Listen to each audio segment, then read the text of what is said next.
আজকের যিনি আয়োজক জনাব মোহাম্মদ শফিকুল আলম শিবলু সাহেব, তিনার এই মহান উদ্যোগে আলমগীর হোসেন সিটিতে মহান মে দিবস উপলক্ষে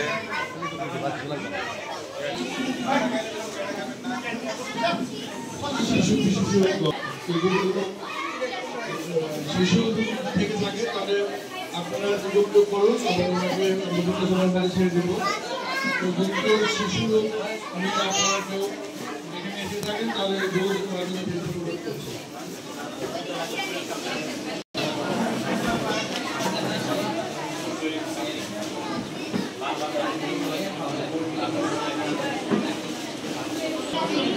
টাকা